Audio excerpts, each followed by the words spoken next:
also want to thank Billy and Jordan, the man behind the curtain, for having this series, which I've attended many of them, and having me here. And these books, which as I go along, you'll see titles and book covers mentioned, and I think most every book I mention in this presentation is in this library. So if you're curious, go to it. I am guessing that I have a bunch of spiritually inclined writers here tonight. Would that describe anyone? Hands raised? Yes, great. I love talking and hanging out with writers, so we're all together tonight. So let me get started.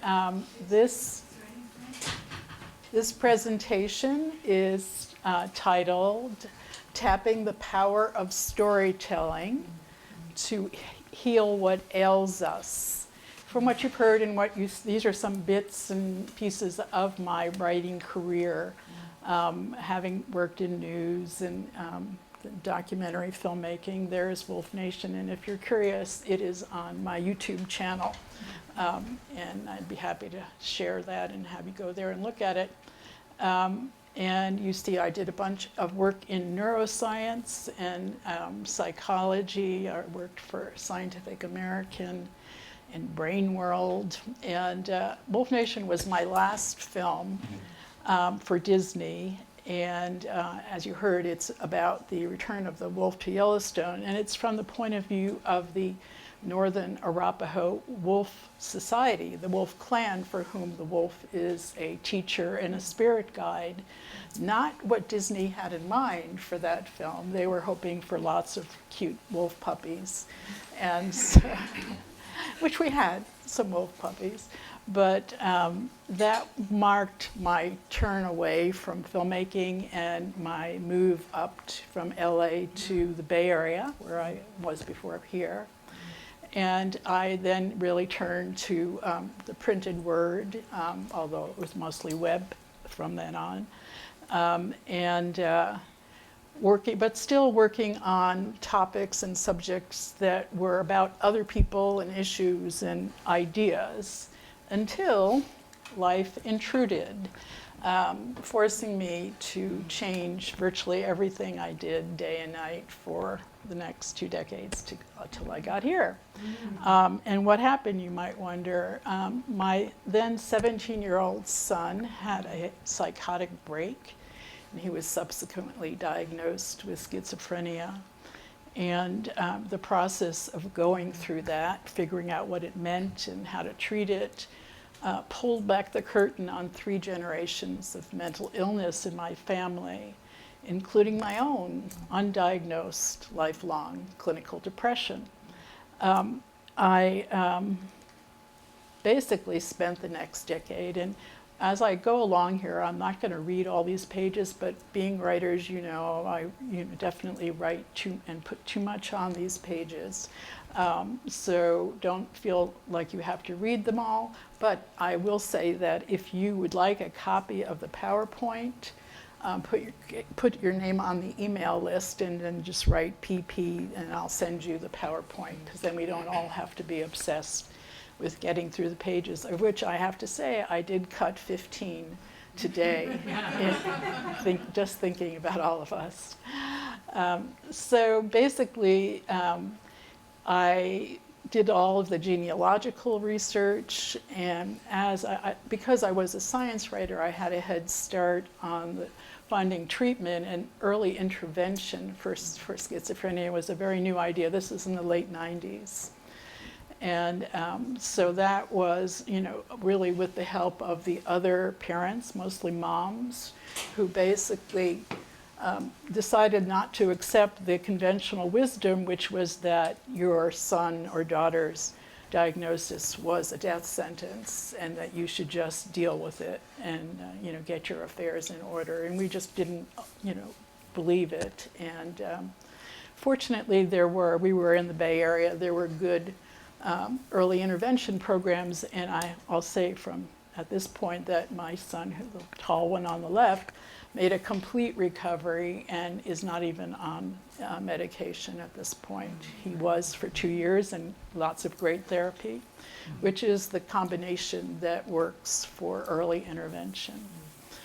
My then youngest son turned up with anxiety disorder, and we were all then finally finding the right treatment, and that was a good decade in the making.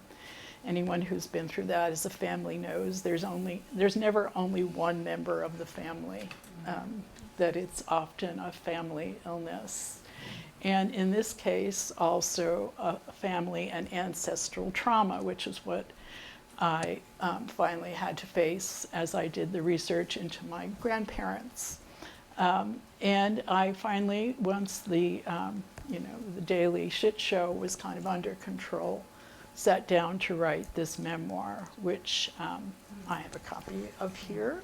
And my books, I'm not selling any of them, but they're all on Amazon and anywhere else. So they're freely available. So before I have to sit too long and tell you what each book is about, I'm going to play this handy little book trailer. It's 3 minutes. I'd been writing this memoir for several years when it struck me. If I was going to say something new or useful, I'd have to include my whole sad, messy family, going all the way back to Grandpa. I thought, no way, and put it in my attic. Well, it would have been my attic if I had one. At the time, I was a single mom living with Alex and Sammy in a tiny apartment in the valley. Alex was in that awful year between 14 and 15, with me slowly realizing there was something very wrong with him. I didn't yet get that there was plenty wrong with me, too. You feel like you can't breathe and you can't, talk normally or carry on. It's like, you're just at the edge of a cliff and your kid has fallen off and you can't grab him. It's too late. From the moment he was handed to me in the delivery room, Alex seemed not happy to be here.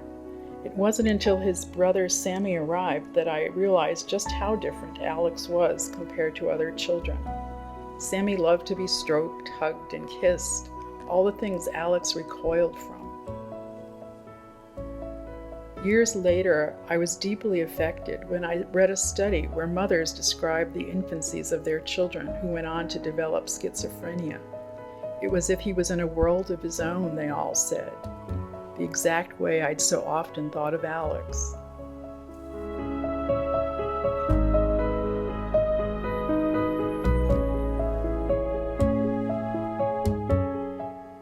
Only later did I realize how much untreated mental illness surrounded me growing up, with each generation producing its own tragic figure. In mine, it was my sister, Rita, who fell in love with heroin by the age of 16, destroying herself, much as my father and his father had done before her. I just knew it had to be stopped before another generation suffered the same fate. We have to realize that they need us to reclaim them. And then but in order for me to reclaim my son, I had to reclaim my own feelings. And I had to have feelings which were very painful. It took 10 more years, but I finally found some answers. New science to explain repeating tragedies in families like mine. Some strategies to prevent disorders, even when a child is at high risk. I wrote this book for any parent who has spent sleepless nights worrying about a son or a daughter.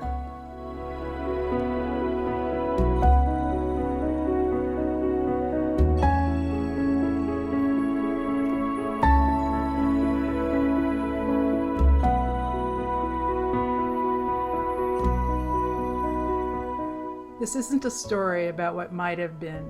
It's about us stepping up as parents, fixing ourselves first, and building resilience into our families. From my experience, I can say that treatment works, recovery is possible, and prevention is within our reach.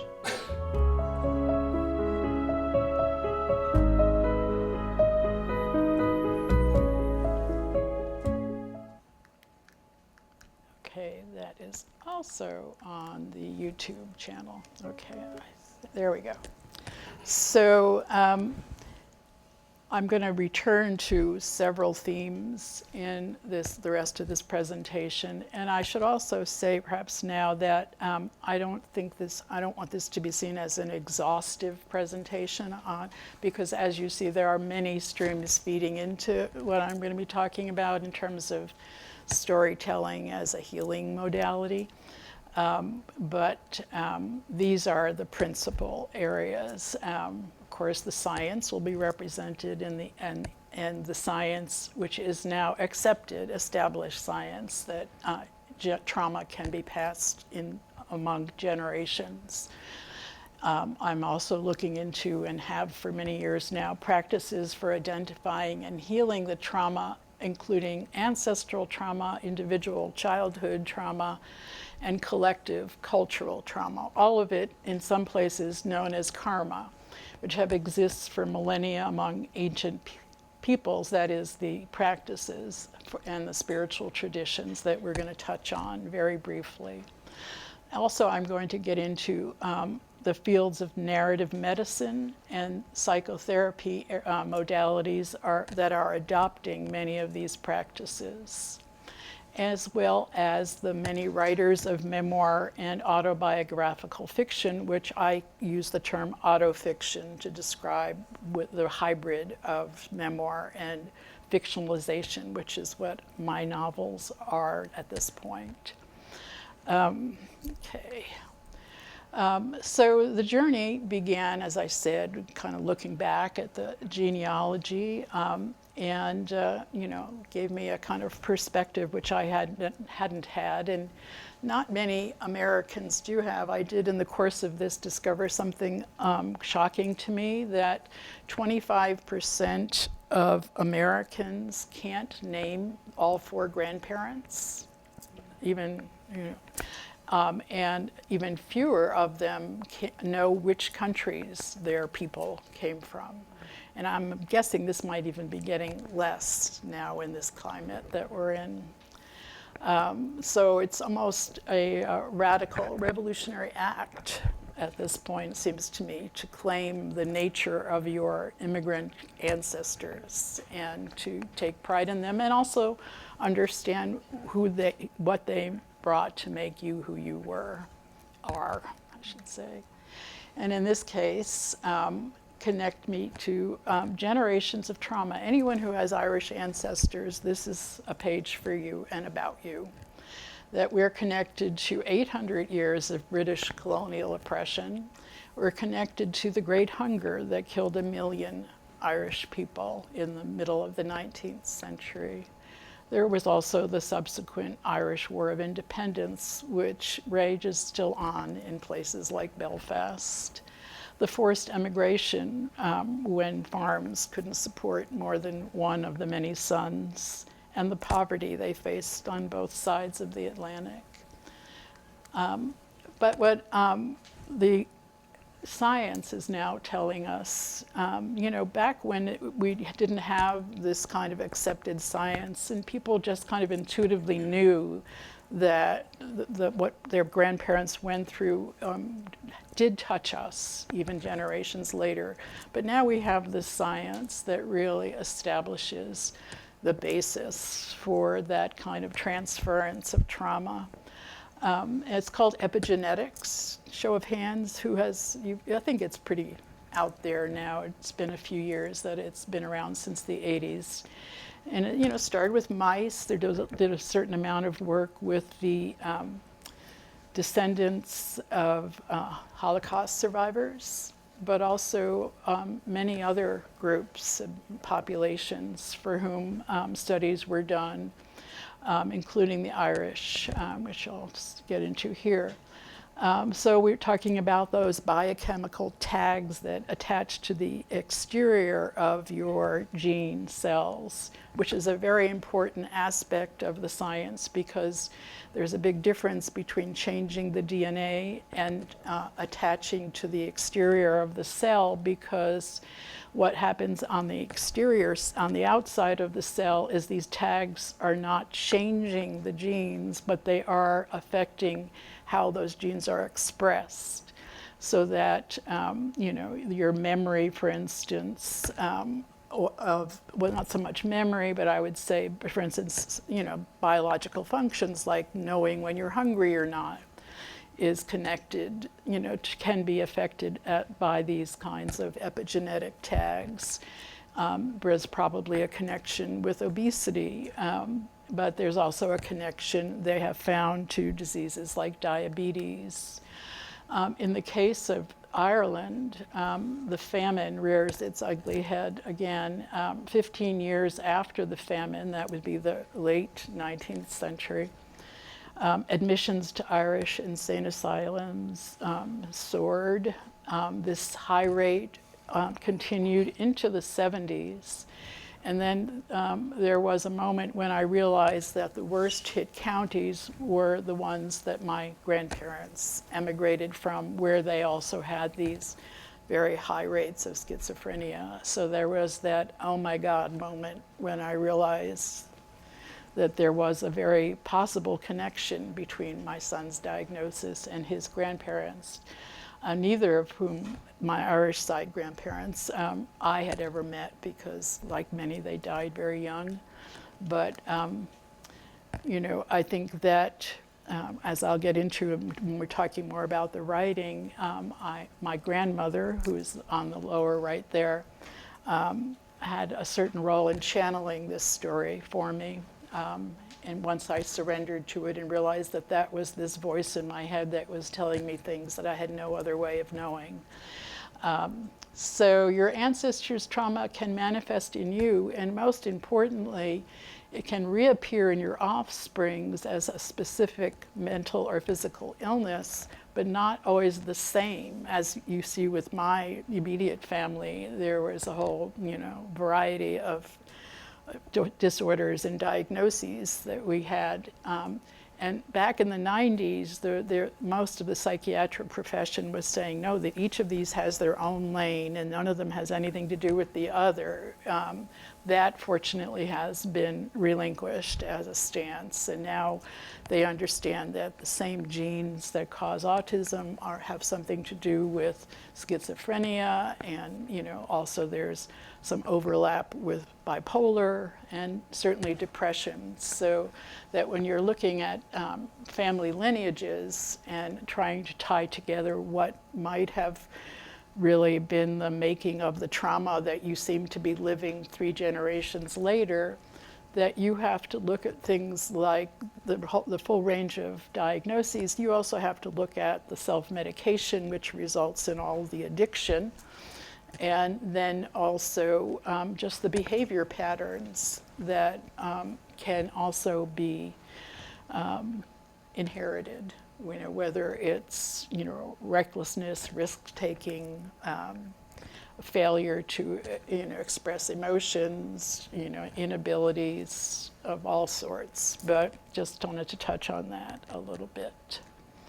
So that what we come up with here is that you have a genetic and an epigenetic profile that is very multidimensional, and it really kind of has a certain predictive value about who you'll become. However, this same science, in agreement with what lots of spiritual traditions around the world have said and practiced for millennia, points out that we have the power to release these negative ancestral patterns and change the people who we become.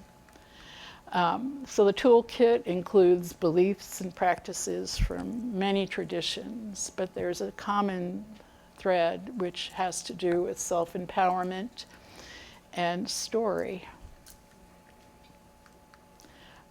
So threads as we go along here. In the beginning, from Christianity, of course, came the idea that in the beginning was the Word, and the Word was with God, and the Word was God.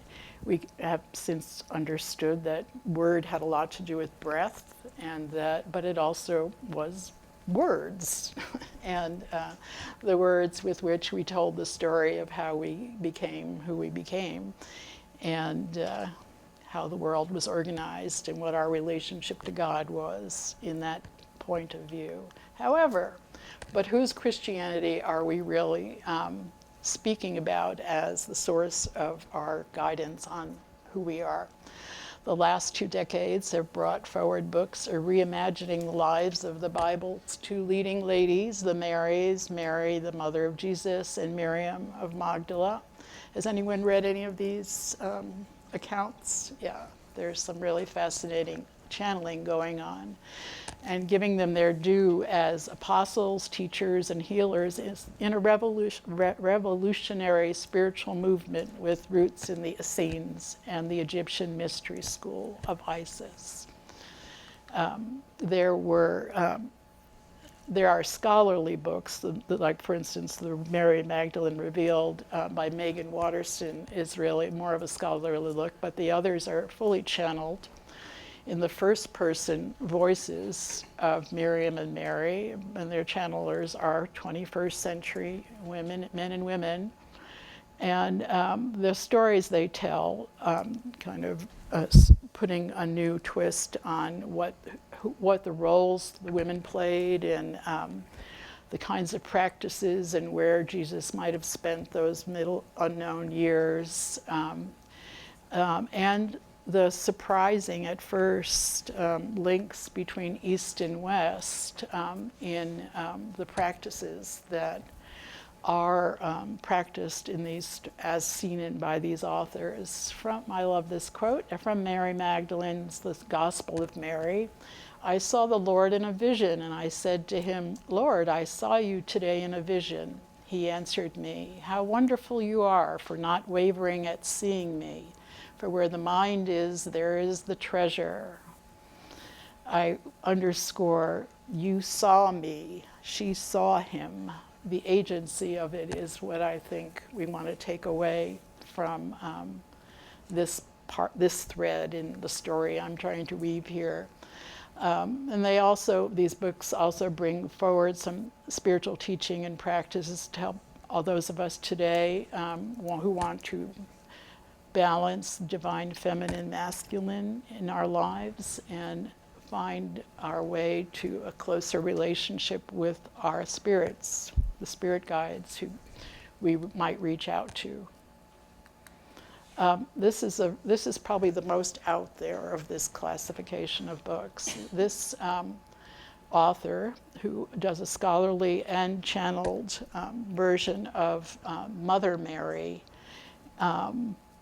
really used a variety of sources from East and West to put the way in which Mary received the seed of Jesus as a yogic practice with roots in the East. I'll leave it at that, but it involved a lot of chanting and yogic meditation that you'll find in many other traditions described virtually identically.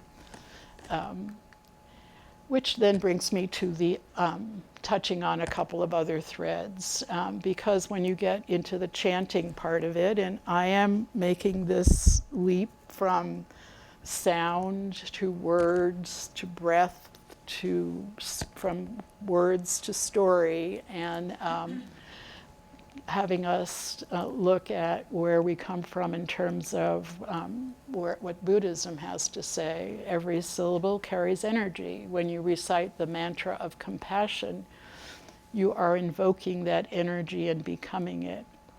So what I really get, kind of amazed at here is the simplicity of saying that the words themselves carry energy, and that when you enter the words, as really either a writer would, and as a reader certainly, and a practitioner of this kind of chanting, which is also spoken about by His Holiness here, that the chants themselves have the power to transform your impure body, speech, and mind. And so that you could say that, he's talking about cleaning up karma and cleaning up trauma, and using the energy of these chants and the ancient the millennia in which they have been chanted and the energy that has been amassed around them to clean up your own karma.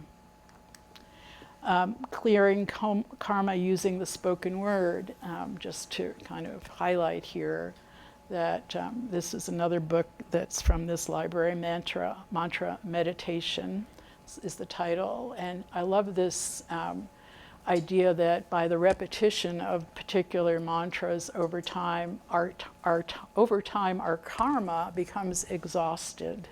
There was just something very appealing about the idea that we can exhaust our own karma, almost like burn it out.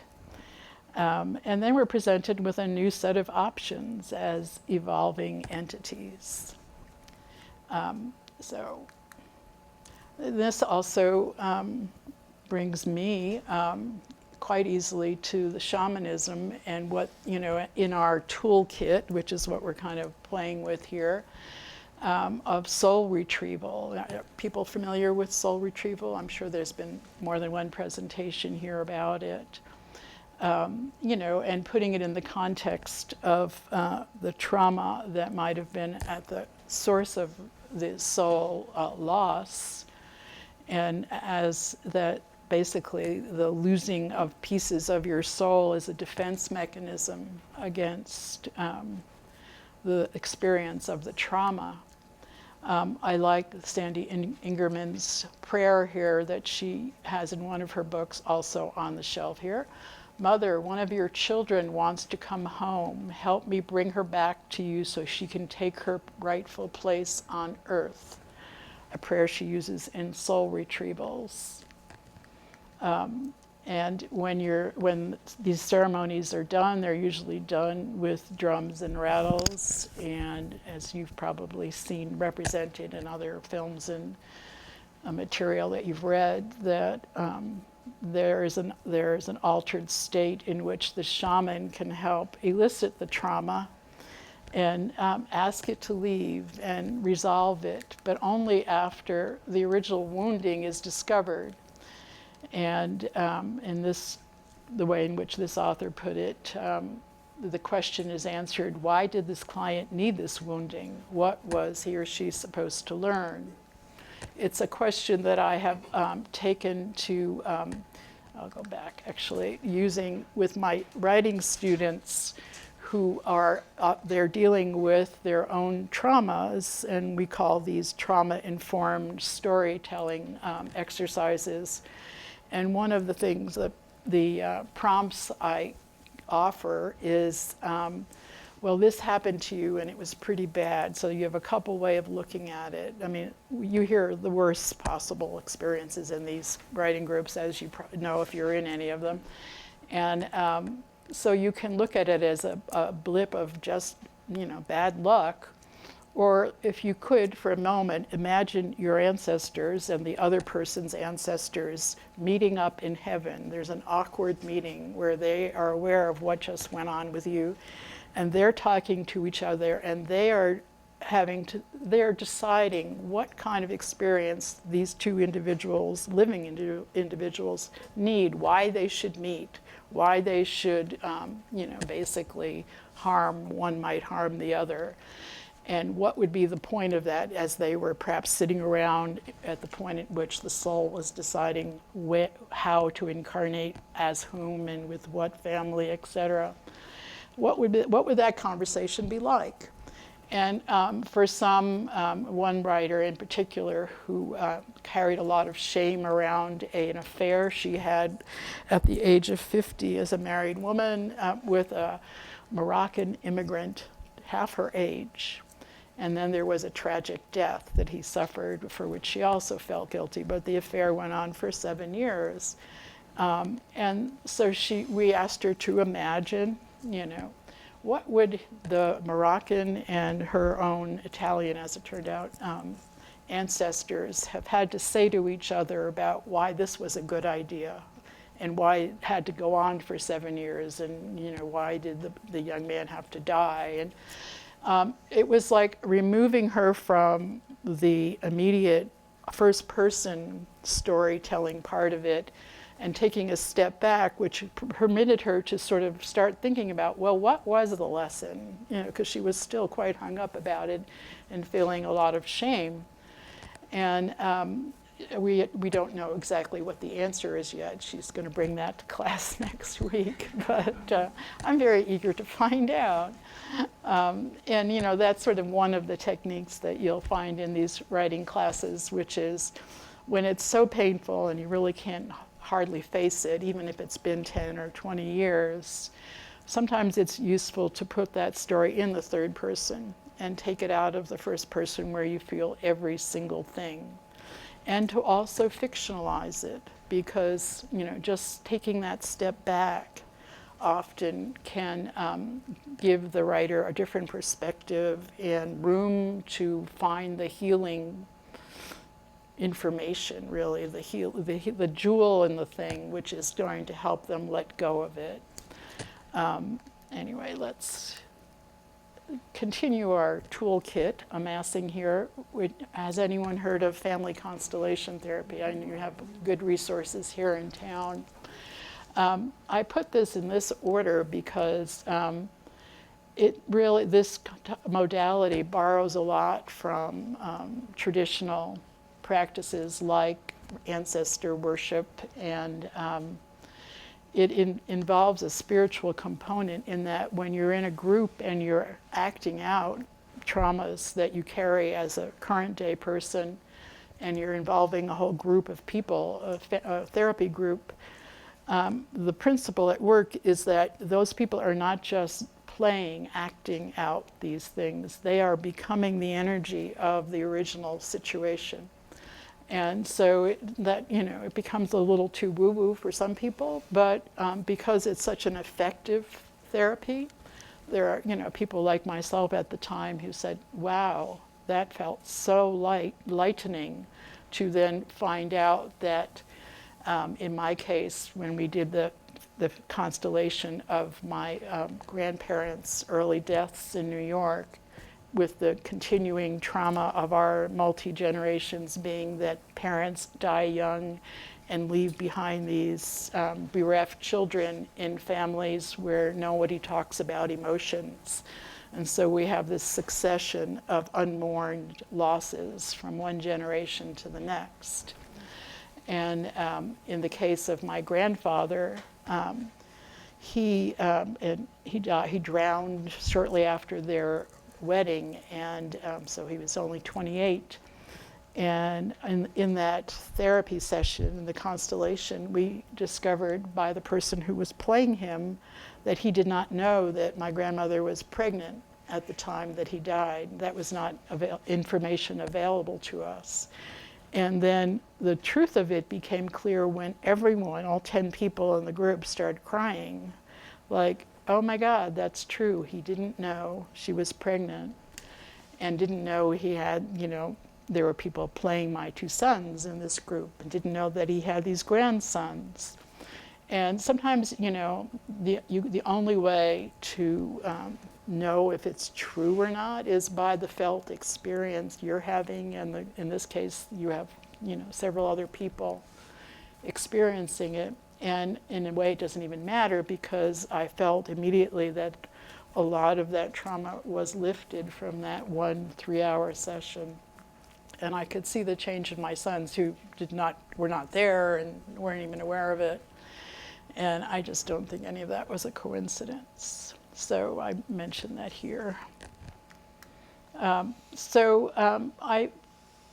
the course of a decade after releasing this memoir, A Lethal Inheritance, I started working in fiction, and I found that to be very liberating, autofiction as I call it. And because I feel like the liberating question is like, well, what if? We know what happened to you, but what if, in this case, the way I went with this story and felt guided to go, what if the protagonist was not exactly me? I gave her all of my daddy fixations, because of the loss of my father when I was very young. But she wasn't me, the science writer and frantic mother, but she was a neuroscientist from a family like mine suddenly given the responsibility for her voice-hearing teenage nephew, the orchid child of the piece? And what if some of her ancestors had possessed the gift of second sight, which was my way of reinterpreting the meaning of mental illness in this story to be neurodiversity, and with positive and negative aspects involved in the experience. It wasn't always great being the prophet or the person with second sight in any era, but there was more respect for the gift at that point in time. And so what if this woman and her nephew were to return to a corner of Ireland that was still steeped in pagan beliefs? And actually, much to my surprise, it's a lot of Ireland. If you've ever been there, you don't mess with where fairies have been living and known to live. You reroute highways rather than mess with their territory. And that's kind of like current day Ireland. And so they go to this place. She continues to try to work as a neuroscientist, but she has in her own version of the family trauma been someone who can't have a normal relationship. So she ended up losing her job when she slept with her boss at this prestigious lab. So again, different ways in which the trauma manifests. So they go to Ireland, and there they encounter a sect of neo-Druids, also quite a real phenomena in Ireland today, who offered an avenue for healing based on the old ways. And this new story became Orchid Child, which, as I describe in a nutshell, explores the intersection of Celtic, that is Druidic mythology, and 21st century neurodiversity. And so this is another, okay, I will play all right, let me do it the way I thought I would do it. Druids, the way in which they handle trauma within current day, their present day families, was to bring the priests in and have them basically perform a shamanistic ceremony where they traveled to a nearby other world to consult with the ancestors, which they, these were Druid priests who trained for 2 decades to develop these abilities as, prophets, as travelers between worlds, and as storytellers, which they're the famous bards of Ireland. And so that was the kernel of Druidic sort of ancestral knowledge that I drew on and used in my novel. And in this same tradition that you'll still find in Ireland, there's a piece of it that I find really inspiring, which is that in the storytelling tradition, a story never is considered over. It never ends, because the person telling the story is expected to add something, to add their part, to make it their own, which I was surprised at first. I thought there would be this great reverence for these old stories, and it's exactly the opposite.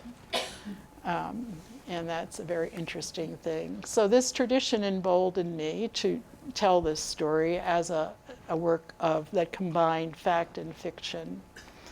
And I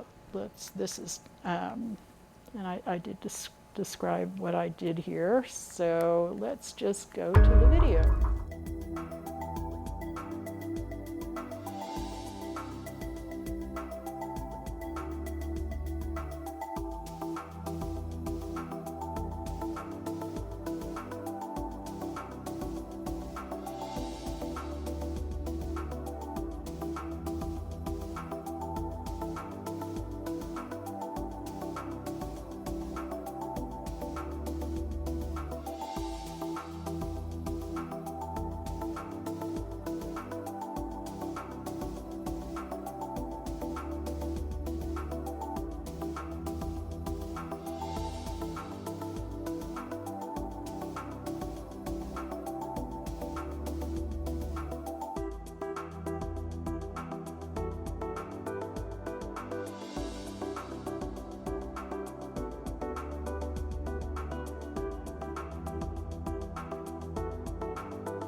So there's this little piece of the story which was truly channeled, and when I found it on my pages or on my screen after I wrote it, which was this piece about how if you are healed in the present, that not only are you freeing up your descendants, but that the same healing extends back in time, because after all, what is time?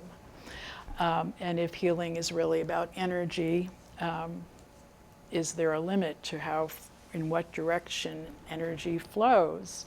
Well, that was how I tried to explain it to myself, as I found myself thinking, oh my God, am I really going to put this in a story? And I put it in there in a scene which actually here I just do a little highlight where Teague, the boy, the orchid child, is in he has a near-death experience, and he's in a conversation with his great-great-grandfather, Paddy, who is an alchemist when he was alive. Then he says to his grandfather, there's something I don't get. How can anything I say or do help a guy who lived and died 100 years ago? Paddy cracks a smile. I venture at least one of your gifted ancestors is seeing what's happening to you at this very minute as a powerful premonition. No shit, he says. In a weird way, Paddy makes sense. And that was kind of where I ended up. It kind of made sense, although and then when I gave the book to the book trailer person to make the video that you just saw, of course that was the one thing that she decided the book was about, was that idea, which then I found ourselves, my readers and I talking about a lot. And then meanwhile, this is one of those little bits of synchronicity. Over at the collider thing, what do they call that? They were doing an experiment, these physicists. So they fired 2 entangled photons into a carefully built setup. One was measured immediately, the other was delayed using a long optical fiber. But when they compared the results, they found out that the first photon's measurement appeared to be influenced by the second, which hadn't been measured yet. So somehow the future was affecting the past. It's now known as the delayed choice quantum eraser, a mind-bending concept where the act of observing a particle can seemingly reach back in time to change what happened before the observation. And I just really want to sit with for a second this idea of the act of observing was the key, which is, of course, I don't know about you, but I was pretty excited when I first heard about the entanglement theory. Did anyone else have that experience? It just intuitively felt important. And here we have it coming back in an even more interesting form. So the act of observing, certainly has a meaning to me that entails intention, and that's the same way in which you're supposed to recite a mantra. That's not just the words; it's also the intention that you bring to the mantra. And it leads me to this other question. So if consciousness creates reality, which I think we can now kind of accept, can conscious intention put us in a state of resonance with our ancestors to heal our shared wounds? So essentially you're going with, what if these spiritual practices, such as employed by the Druids and other indigenous peoples, can facilitate such healings? And what if ordinary people like us can access these techniques and our own ancestors for the purpose of healing ourselves and our children and grandchildren? And my sense is that this will just all become ho-hum very soon. We'll just accept this as part of our therapy agenda and our, self-help agendas. So, and then the question becomes, why now? And my answer is because we're out of time. It's too late, and it's the massive amount of collective trauma that we're not dealing with that's holding back human evolution and keeping us in this divided at warfare state. and that because now our science and spiritual traditions have come together, or at least the leading edges have, to give us the knowledge and tools we need to do this work. And one last little bit of science, which I thought worth sharing, is narrative medicine, which is a real field now, which has done 200 studies showing measurable healing that results from a sustained practice of expressive writing. But not just that. This one study, again, caught my eye. So 47 adult patients in treatment are doing writing, expressive writing, alongside their psychotherapy. And what these 600 stories that they produced were poured over by these researchers at Harvard, this was. And they noticed that when they were allowing more agency into their characters, who were themselves, in the stories, that their health status improved notably. So there was a correlation between what was on the page and what was in their everyday behavior. But surprisingly, these mental health improvements showed up in the patient's stories before they appeared in their actual lived experience.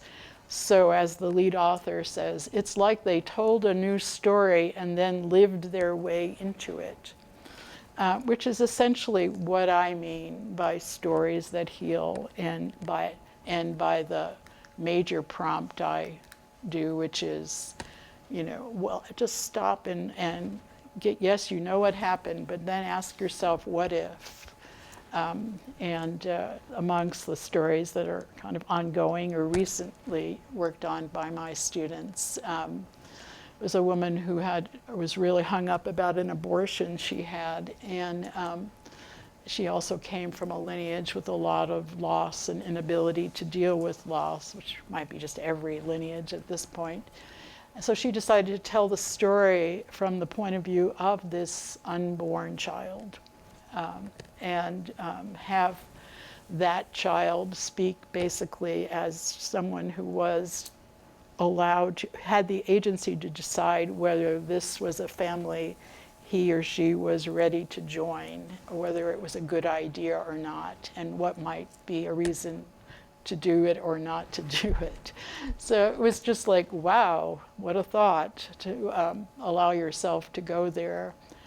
Another woman whose story was incredibly difficult in that she was suffering while she was writing still a lot of symptoms of dissociative disorder, real screwed up memory, real zoning out, all the things that you've heard about with that disorder. So she came in with this story, which was basically about a Jane Doe raped and left for dead in Central Park, which she acknowledged was fictional. But it was only by writing this long drawn out plot line where the father was discovered to have been the rapist and the murderer of this Jane Doe did she come to terms with the fact that her own father had sexually abused her from the age of 4. And then in real life, she was able to confront him, but only after she had written this story. And then I mentioned the woman with the affair. So, the reward of all this are multiple. There's healing, and then there's also what many writers who work in, and teachers of writers who work in memoir point out, that the first step is to get with a good therapist and get some therapy done. Then the second stage is to write about it, reconstruct it, but you're not done until you share it one way or another, because that's telling your story is as much part of the healing, and the writers, it's like one of the only guaranteed writer payoffs, right? is that you get these lovely responses from your readers, and of course you get all kinds of complaints too, but that's just the nature of where we are these days. So let me I have a couple of classes ongoing now. My intro class, which is ongoing. I work through a national organization called writersworkshops.com. And so all the classes are on Zoom, and so people from all over the world are signing up and we're meeting once a week and sharing their stories. And then I do it as some of those have moved on to doing complete book-length work, like the woman with the rape and abuse story. But I'm also thinking of doing a local version of this. So, you know, I'm kind of interested if anybody might find that kind of writing group with a kind of semi-led by me, which is the way I do it as a workshop, and, you know, some craft lessons that I've accumulated. So if that might be something you're interested in, I haven't decided yet whether, because then I wouldn't have to charge as much. Because we would not need the organization. It would be local, and we'd meet in person in my home. So that was the idea, for 6 at the most. So if that might be something of interest, do let me know on the sign-up sheet. But I've talked a long time, and I'm really interested in your comments, questions, complaints, whatever. As writers who've had books published and as writing teachers, you develop a really useful thick skin. So anyway, yes. I just wanted to, if anybody hadn't been through a Constellation workshop or whatever, I did it one time, and it scared the shit out of me, and I didn't go back. Yeah. But I'm ready to go back again. So did it feel authentic, or did it feel like it was getting to real stuff? Felt like I was taken over by another person. Mm-hmm. Oh, and you did other people's stories. Right. Yeah, no, it's kind of, it's hard to believe it's what's happening in front of you, but then things happen that make it quite real. Yeah, and one thing that was interesting is this whole thing was about people that couldn't let go of like hate, you know, anger. Mm-hmm. So as this woman that's leading it is talking about it, there's a man there, and he starts lightly coughing.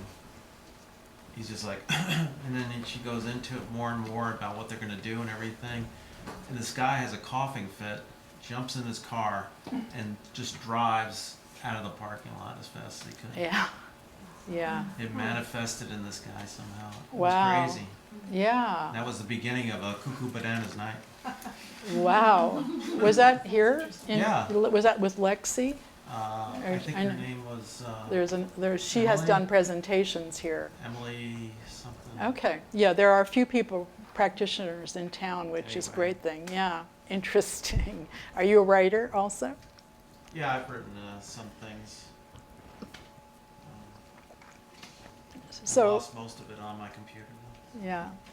I'm curious if other writers are working in this territory of ancestral trauma or trauma, and what format or what genre you're writing in. Are you writing memoir or fictionalizing? Yeah, go ahead. I'm actually just at the idea stage, and I haven't really moved past it, but it started as a short story before I knew any of this. I came to your lecture, was it last year? Oh, yeah, it was 2 years ago, Ancestral. right when the book came out. Yeah. And so I was going to write it for my niece, who's one of 3 sisters, and I'm one of 3 sisters. And it just kind of came to me that it should be centered around Bridget, and which is a Celtic goddess, and who is sometimes seen as 3 sisters. So it Interesting. It started to be like they were like a fly on the wall. Whenever there was groups of 3 sisters in this family line, they had an ancestral, and they were in America. They had a link to the experience of 3 sisters in their ancestral line going back to Ireland. Whoa. So it was really, really cool, but I just started researching and looking into paganism and stuff like that, Mhm. Irish paganism, and I kind of faltered because I didn't want to feel like I was taking something from Ireland when I haven't been there myself, and I want to. So I'm pausing on it. Yeah, That's my idea. yeah. Well, you need to go to Ireland. I do need to go to Ireland. And I think if I have like yeah. a co-writer with somebody Yeah. who's in Ireland for the Irish. Well, Irish not students? necessarily, if your heritage is Irish. Oh, very much. Yeah, well, Yeah. you know, I had that hang up. I was sitting at and there's a photo of me in a stone circle, and I'm complaining to the stone that I really shouldn't be writing this because I'm American, I'm not Irish. And then my grandmother piped up.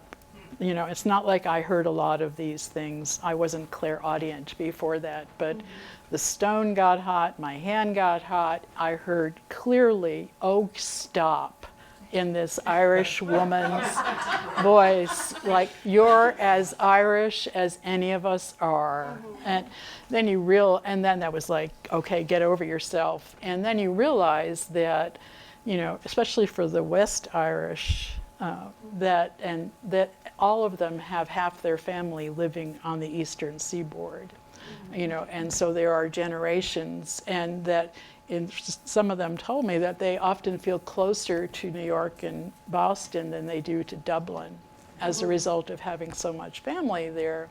So there's that, plus the fact that, you know, there's just a few generations here, and so we're really very connected. Yeah. And they make sure you know it.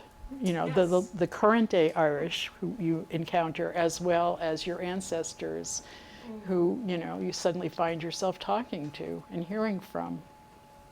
Yeah, I kind of had a little bit of that already. Yeah, so don't stop. Who else is working on something? Go ahead.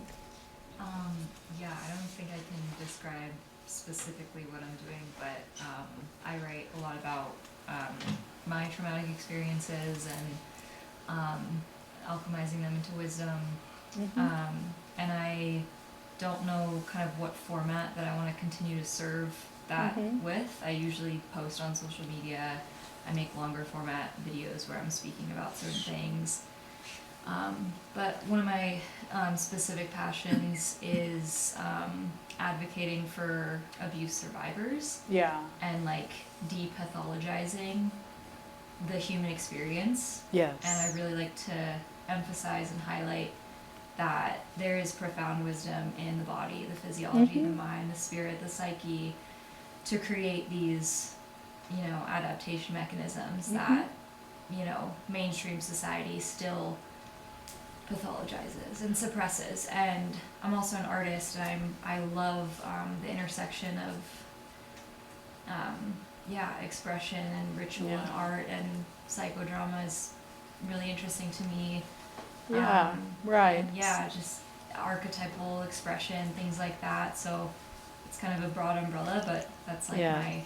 Well, it's exciting that you're writing and you're doing video. I mean, how perfect. And, you know, there are taboos to get through to do this kind of work, particularly around, you know, abuse and sexual abuse, and the taboo about writing about your body, especially women's stories and women's bodies. And of course, here we are in a society there where 1 in 4 at least women have been raped or sexually assaulted by, you know, the most conservative estimates, that you would have a taboo against talking about that. And of course, that's all in the middle of changing radically before our eyes as these survivors speak very loudly, you know, as you all know. Specifically, the kinds of abuse that I like to write about and talk about are systemic abuse and narcissistic abuse. And which kind? Narcissistic abuse. Yeah. That's like an epidemic. Narcissistic mothers show up quite a lot in my classes. You know, it's they do equal time with abusive fathers. So somehow it works out. Yeah. What about these other writers in the room? Been toying with the idea of writing a children's book, and to do something with the chaotic childhood my siblings and I grew up in. And so I kind of have thought about, you know, what's the big life lesson each of us learned, and how to craft that into a story that a child could learn a good lesson without it being ugly. Yeah. That's Well, the because tricky if it's thing. from the child's point of view, Sure. they're desperate to create order, and they think of I remember thinking of myself as the only adult in the room, which of course, you're 6 and you're convinced that these adults are not really adults, and Right. you're responsible for everything that's unfolding. Mhm. So that in that sense, there's challenges for that point of view, that child point of view, but Sure. also an empowerment that you're allowing them that could be, magical. Right. And that might be the way to go. Mhm. So it sounds, I don't know children's books that much. I'm about to have my first grandchild, so I'll probably get back into it. So I would hope that there are some of that out there. You use a lot less words. Yeah. Which is very Right. challenging. Yes. I like to use words. Action and images, Exactly. yeah. Yeah, and in the publishing world, I am happy to see that a lot of new independent publishers and hybrids, so that are partly self-published, and that the writers are putting money down as much as the publishers, and there's a group called She Writes that does a lot of memoirs and, my favorite, autofictional work. I think that autofiction is coming out of the closet in a way that, there's a certain coyness that most novel writers do draw on their lives. Some even name their protagonists themselves, their own names, and then you're not supposed to ask, well, how much of this is really your life? Because and they'll say none, but if they're well known, that's. But there's a certain freeing up of the concept, because then writers can really get the craft developed more, because you can be much more experimental in autofiction, because you are basically putting a whole quilt together of truth and fiction, and maybe you're using newspaper clippings. Someone was, one of my writers discovered that her father in fact killed her mother when it was portrayed as a suicide in all of the society papers in Arizona where they lived. And so she then, pieces together the true story, and it's awfully useful to have it all in the papers. Yeah, but so there's that, and then stories within stories, that there's a lot more room for mixing of, pieces of memoir, pieces of, well, what if this happened? So I would encourage you to explore it if you're playing with this, and not get hung up on, which I got hung up on along with I'm not Irish, I don't know enough, I can't make things up. Yes, you can make things up. You can make a whole lot up, yes. I think it's something I heard earlier in the presentation was that facts aren't truth. Yeah. Truth is not facts, not comprised of facts. And all of us, when we want to tell our story, I want to be true to the facts. I want to be right on and exactly as I remembered it. Yes. But the option is there to look for the truth Yeah. rather than the fact. Right, and that's what comes out in that kind of constellation therapy and other means. Sometimes just writing it, the creative process, as no matter what medium you're in, is a trance, right, that you're entering. And who knows where this stuff is coming from. It's really nice to just not worry about it, and then be surprised by what appears on the page, and it will often end up as a deeper truth than the facts that you had, as someone else gave you, and usually the adults in the room. Yeah. Any other comments, or, yeah? Well, I appreciate the idea of autofiction, because as I was talking to my own mother about the memoir that I began to write, my father, who's deceased for a handful of years now, she doesn't want to speak ill of the dead, of course. And her memories of certain situations are different than mine. And so I see that if you write the perspective from the child's point of view and you write the perspective from the other adult's point of view, those are different stories. Yeah. And it helps me to think of autofiction because I think maybe I can just write it as autofiction and then it doesn't have to be a memoir. I can just remember it the way I remember it and tell the story with the truth that I felt at the time instead of, because it kind of put a stopper in my creativity to It have does a do that, little argument with unfortunately. my mother Yeah. about the reality of what happened. You know, because she's like, well, I don't want to talk about him like this, and I'm like, well, he was terrible, and I'm going to tell the truth. Yeah. So Yeah. suck it up. You know, Yeah. I don't want to. Well, it's a freeing stance that, you know, here you are actually trying to tell the actual thing that happened and everyone sees it differently.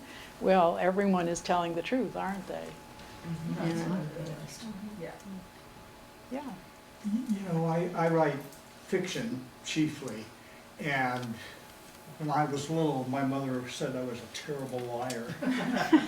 And That's a great quality for I've a taken, story. I've taken so many stories based on the true thing, and then when I looked at it, I was shocked enough to rewrite it and customize it, so I don't know truth from fact anymore. But it's interesting that you can change things. Like you say, you've got two different versions of the same story. Yeah.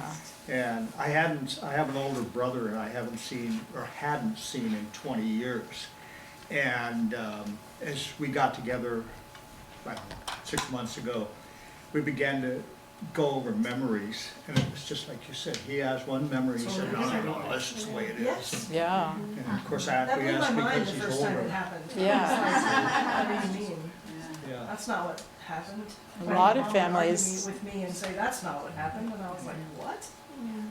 But like you Yeah. said, if instead of getting caught up in it, you just kind of accept, you know, that I look back at a certain memory and go, oh, gosh, I start writing it, and then I think, well, what if this happened instead? And kind of folding it in without the analytics, because if it's a memory, it's a personal thing, Yes. and it tends to get emotional.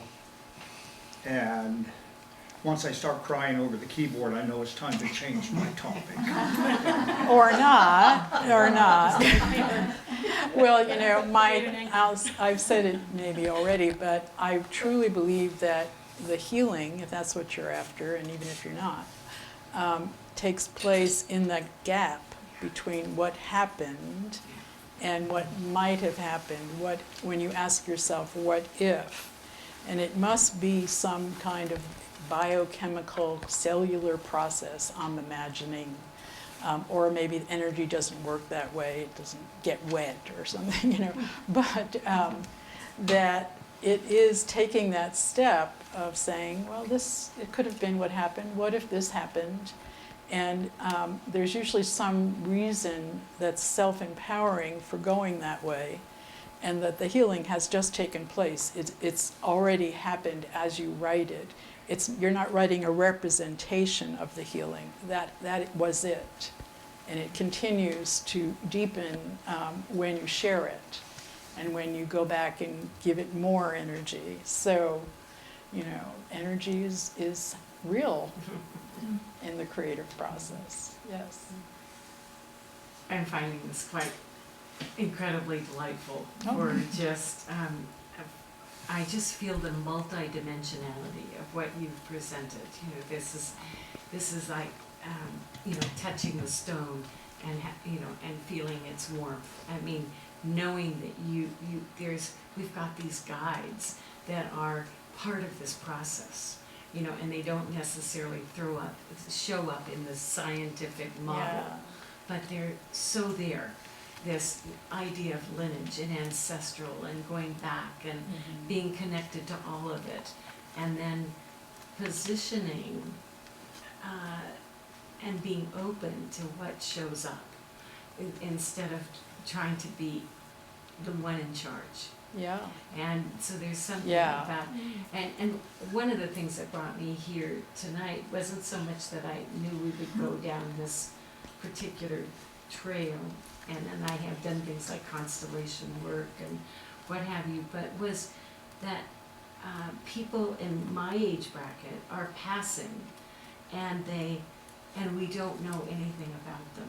Right. So They you know, haven't it's told their and so there stories, was yeah. this desire to start having us write our own memoir, you know, and then where would we look for that, you know, and so just to be, gee, I don't know, is it looking at the trauma, is it looking at the this or that? So what you're providing is kind of some guidance about where Yeah. one could look, or you might want to speak into what your workshops are like. Well, yeah, I mean, the way I put it is, a lot of people here in Ashland are writing memoirs, and when I was working at for Ollie, that one 2 semesters, and the way people say, I don't know what to write about, I have like 7 decades.